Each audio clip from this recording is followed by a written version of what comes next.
tax return, and expressed an interest to try to resolve these as quick as we can. So I know we got limited time, so let's go. All right. We'd like to start with the moving expenses that Chris deducted on his return. Yeah. So we understand that there was very little documentation, and for that we apologize. But Very little, yeah. under the IRC 217, as you can see, like moving expenses are deductible without excluding food and meals, but the cost of traveling and lodging and moving the goods and personal items. So we have our documentation right here. These are receipts from his moving company, the hotel he stayed at, and the flights he took. Big numbers. That costs a lot of money. Okay. Yeah, for me, security has always been an issue. There's been times where I walk down the street and before I know it, there's a huge crowd for me. The nicer hotels seem to be, a lot more fitting for my security needs, and it's really a safety concern at some points. There's been times where I could have been injured, which would really affect my ability to play. Now we do a really fancy hotel though. So you think reasonable and necessary to stay in a $1,400 a night presidential suite?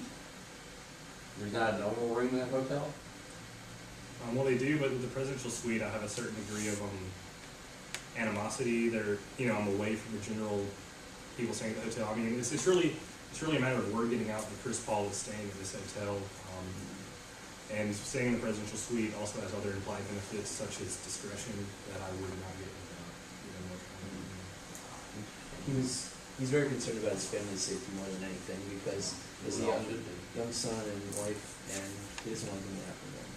But I do agree that some of the expenses that he has listed on his return are not deductible. Prepared the Which one would you suggest are not deductible? obviously room service would not fall under 217 because that would be food and meals, and then some of these flights here are not business, they're not related to the Los Angeles and Hornets transactions. Like, these are obviously when he was trying to get contract negotiations, and then after he moved, there was a couple flights to go back.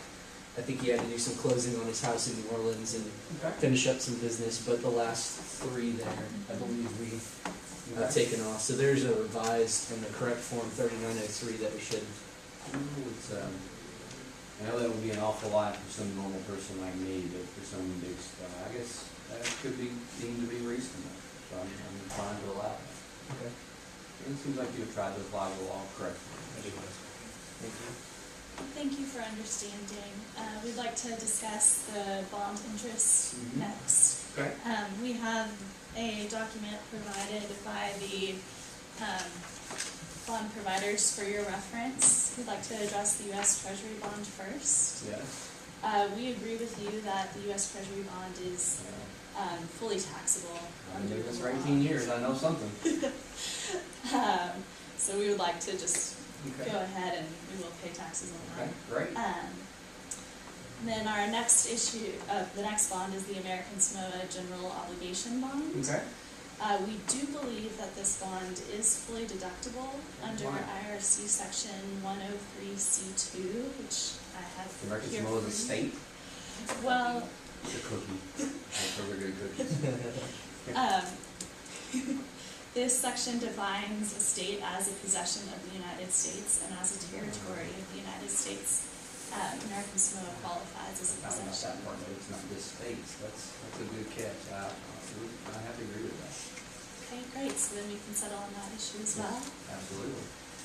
The other final bond is the Wake Forest University Baptist Medical Center bond. Okay. This is a little bit more of a complicated issue, but we believe that our client feels very passionately, and so we've chosen to bring it up.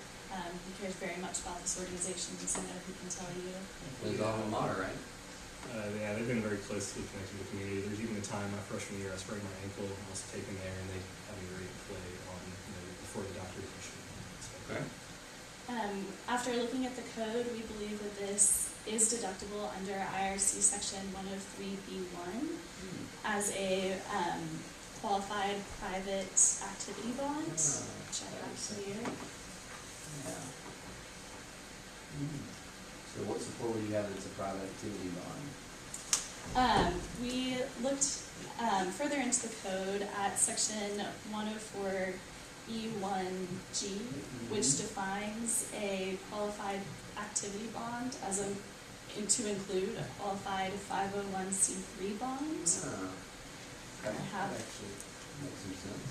And then we looked up the definition of a qualified 501c bond and found that in section 145C, that a hospital bond with 95% of the net proceeds go to the hospital counts as a qualified 105C3 bond. That actually all seems pretty reasonable to me. I think we can grant that. Thank you. Okay, sure, we want to talk about the painting, the cherry grove. Oh, yeah, Contribution. $500,000 painting. Yeah, here's a picture of the painting, and you can see now it's hanging inside Wade Chapel for education purpose. Oh, beautiful. Yeah, and this is the acknowledgement letter from the Wake Forest president about the donation in 2011. So according to the code section 170C4, individuals are allowed to deduct their contribution to a qualified domestic organization, which we believe Wake Forest is. So, I mean, from the standpoint of the economic substance of this contribution, we believe the deduction should be allowed. But we do apologize for the documentation part. What documentation? Yeah, I mean, I know you only have the return, so I know according to the section, the code section 170 F11C and the related regulations, our client is supposed to provide both a qualified appraisal and also appraisal summary form 8283 before the due date of his return in order to claim the deduction. He didn't make it because he didn't have the knowledge back at that time. But after he communicated with our team and we figured out this issue, we did try our best to make this right, to comply to the code, like to the largest extent. Actually, we hired another appraiser to make a retrospective appraisal for the painting as up. You have an appraisal? Yeah, as Oh, a that'd be helpful. Can I see that? yeah, sure, as up to date of the contribution. And we also fill in the form 8283 that we should have done before, and also fix one small part for the Schedule A. So as you can see, we know we are late, but we did try our best to fix this problem. So we will be really grateful if you can consider this deduction. You know, it's, you clearly have a great understanding of the law, and I know you made me do that. I see one big problem though, and it's gonna be hard for me to overcome. And it seems that your appraisal date here is April 10th of 2013. Yeah, I know we're late, but I mean, the purpose of substantiation is to prevent the taxpayer from like overstating the amount that they can deduct. So we actually Do you think did Wake some Forest research. could have gotten an appraisal, or anybody could have gotten an appraisal before the tax return was due? We don't have the appraisal beforehand, but we have like other documents to like. Can I see those? Yeah, of course. This is the table of the fair market value Okay. of the painting. That according to our research, and all these are the supports for the numbers. And as you can see, I know all the sales agreement, the offer, they're not perfect, they're subjective, but we believe at least they do indicate the trend of the fair market value of the painting. Here's actually something that's very helpful. I'm glad you supplied it. It appears Wake Forest also got their own appraisal, and they got it before you filed the tax return, which is actually an absolute requirement to get the deduction. The fact that you got an appraisal in 2013 really wouldn't give me any leeway. But the fact that you have this one from that Wake Forest did, that's very helpful. Why do you think that, you know, obviously it's as a different date, it's not as the date of the contribution. Do you think $500,000 is fair, or is there another number you think is appropriate, or? I mean, according to the appraiser from Wake Forest, it's $550,000. That was in 2012, right? Yeah, I know, but please take a look at this figure, and you can see like the fair market value of the painting is keep rising. So from I think 500,000 is a fair Yeah, estimate it's a because fair it has been estimate. increasing in value since. Yeah. They did have an offer from an unrelated party in 2010. You know, it's, given that you do have the appraisal in 2012, I think that's something we can allow. Okay, thank you so much. Great. The next issue I'd like to cover is the uncollectible loan. It's cousins. Yes. I'd like to have my cousin give me $200,000. Well, we believe that Chris Paul's intentions were fully business oriented here. When not a gift? Not a gift, no.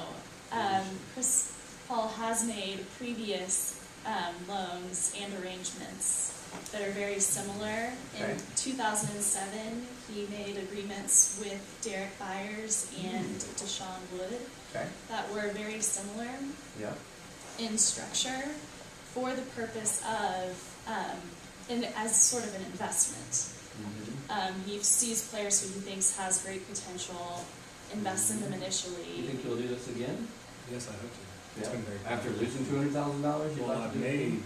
around $3 million. My tax agent tell you exactly how much. Wow. Maybe It was around two 2.2. arrangements. Some of So those you are reported Yes. the income on your Schedule C and those others, that's business. usually 2 or 3 loans. I wouldn't know that, I think that is a business, and plus one of them's your cousin, but if you've been reporting it as business income on Schedule C, that's pretty supportive of the fact that you believe it's business.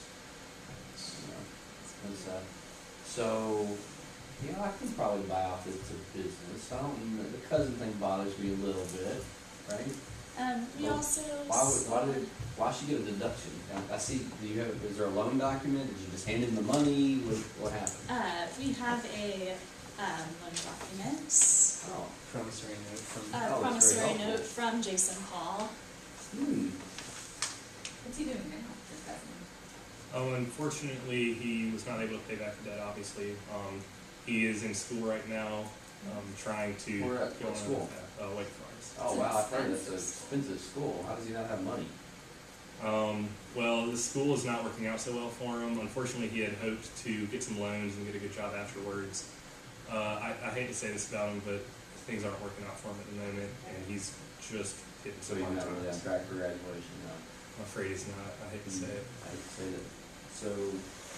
So you have doubts as to whether he'll repay, but